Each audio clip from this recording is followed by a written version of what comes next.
Alors en effet, j'ai fait des études de droit à l'université de Toulon qui m'ont amené ensuite à me spécialiser dans le droit de la propriété industrielle à Strasbourg. Et j'ai commencé à travailler d'abord à l'INPI, puis ensuite dans une grande entreprise qui faisait des cartes à puce, ça j'aime plus, en tant que responsable portefeuille marque et modèle de la société. À la faveur d'un plan social, j'en suis partie en 2007 pour créer mon entreprise dans le service aux personnes, service à la famille essentiellement. Et entreprise que j'ai revendue en 2021 lorsque j'ai été élue à la mairie de Toulon pour me consacrer le plus possible à mon mandat auprès des Toulonnaises et des Toulonnais.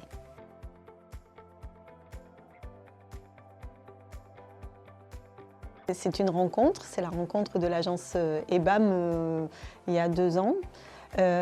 Qui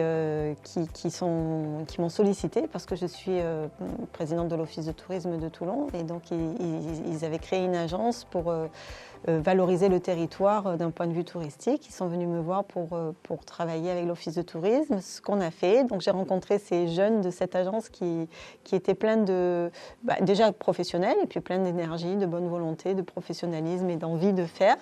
Et à cette occasion, j'ai rencontré Valérie, avec qui le courant est bien passé et qui m'a demandé de devenir l'ambassadrice de l'école, que je fais avec grand plaisir parce qu'il faut favoriser l'émergence et l'installation et la pérennisation de l'enseignement supérieur sur le territoire, sur toutes ses facettes.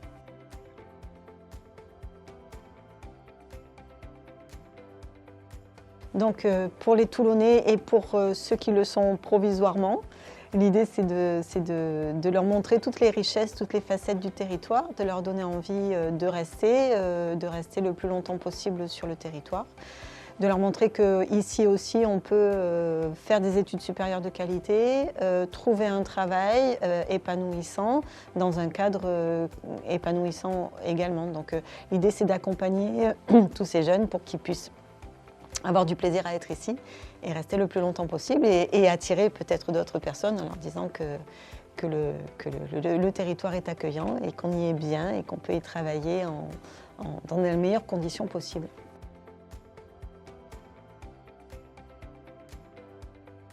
La difficulté dans notre territoire, c'est que les jeunes ne se sentent pas toujours bien compris et bien accueillis. Donc les challenges qu'on a, nous, à relever, c'est à leur montrer d'abord qu'on a besoin des jeunes, qu'on a envie d'avoir beaucoup de jeunes sur le territoire, qu'on a beaucoup de choses à leur proposer et de leur montrer tous les atouts du territoire et mieux communiquer auprès d'eux parce qu'il y a beaucoup de méconnaissances et beaucoup de difficultés d'accéder à certaines informations pour la jeunesse. Donc les jeunes ont besoin de savoir qu'ils sont bien accueillis et qu'on a envie qu'ils soient là. Et nous, comme on a besoin des jeunes, il faut qu'on s'améliore sur la communication auprès de la jeunesse. Il faut qu'on soit plus accessible, je pense.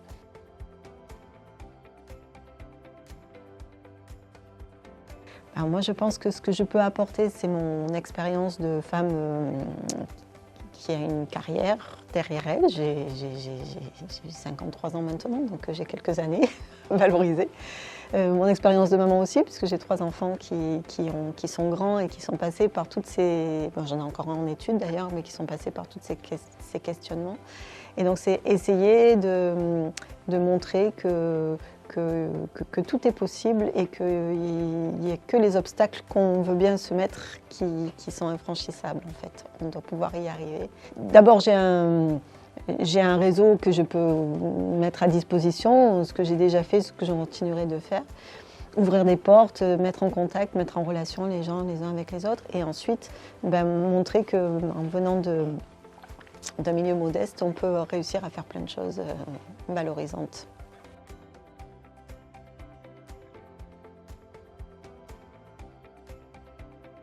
Ce que j'ai envie de leur dire, c'est allez là où votre cœur vous pousse. Si vous avez envie de faire, vous pouvez commencer petit, vous pouvez commencer par un BTS ou par une formation courte parce que parfois les formations longues font peur. On a l'impression que c'est trop compliqué, c'est trop long et qu'on ne sera jamais dans le monde du travail. Donc si ça vous fait peur de commencer grand, commencez petit. Allez sur une petite formation et puis petit à petit, vous verrez qu'en faisant les choses que vous aimez, vous aurez envie d'aller plus loin, vous avez envie de vous professionnaliser mieux, vous aurez envie de pénétrer des marchés qui vous pensaient inaccessibles juste avant. Donc faites-vous confiance et allez là où votre cœur vous pousse.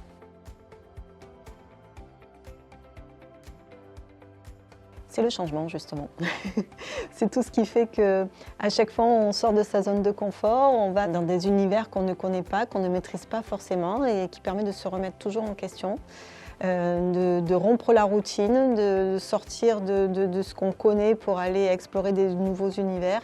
Et moi, c'est ce qui me motive, c'est ce qui me plaît, c'est toujours aller me mettre un petit peu en situation c'est pas de danger parce que c'est un grand mot, mais au moins de se challenger pour savoir jusqu'où on peut aller et on voit qu'on peut aller dans plein de différents secteurs, différents univers.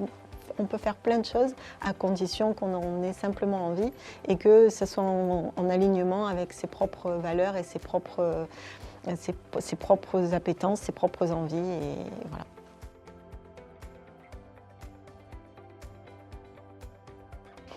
Alors, les moments de doute, ils sont permanents, tout le temps. Je les ai surmontés. Je pense que déjà, il y a une chose qui est essentielle, c'est les valeurs, la structure familiale. Mon mari m'a toujours soutenue dans tous mes choix. Et toutes les décisions que j'ai prises, après, même avec les enfants, on a toujours tout décidé ensemble. Donc ça, c'est quelque chose qui est très important pour moi, en tout cas, c'est ce socle-là.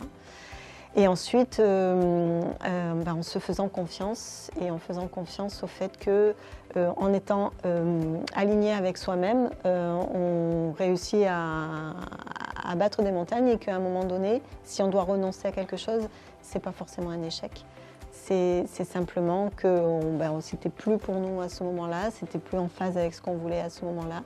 Et on fera autre chose différemment, dans un autre univers, avec un autre environnement.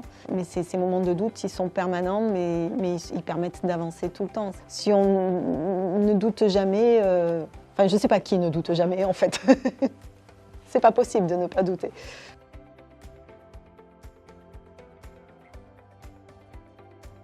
Moi, je lui dirais que ça ne sert à rien de vivre dans la peur et dans la peur de ne pas réussir ou la peur de ne pas bien faire ou la peur de ne pas être à la hauteur ou la peur, elle freine tout.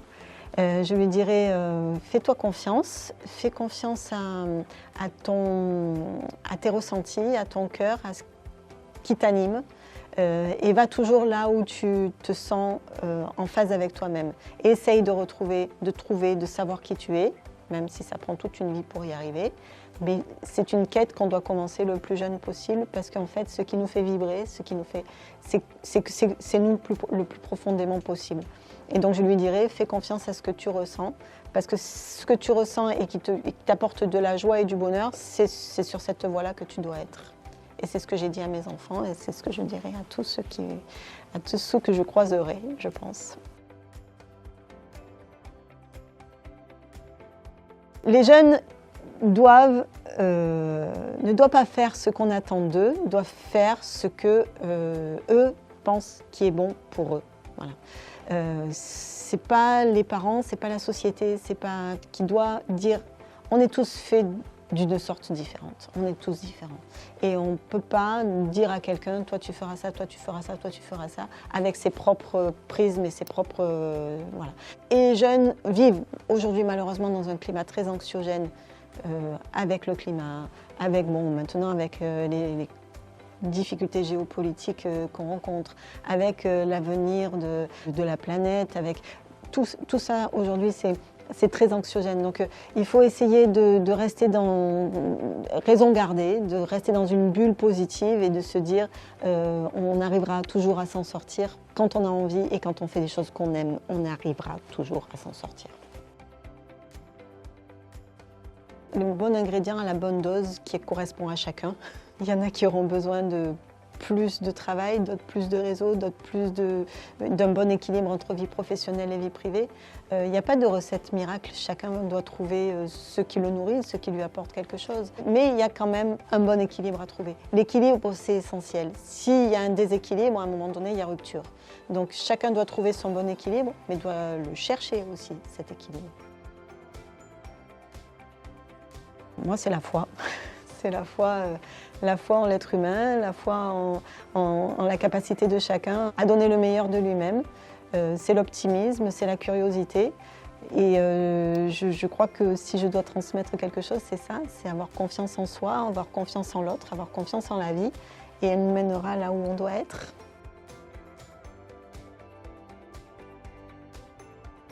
Je dirais que je suis issue d'un milieu modeste où on n'avait pas beaucoup d'argent, où on n'a pas voyagé, où on n'a pas, voilà, mais qui avait des valeurs importantes et beaucoup d'amour. Donc quand on veut, on peut. Réussir, c'est se donner les moyens d'y arriver, tout simplement.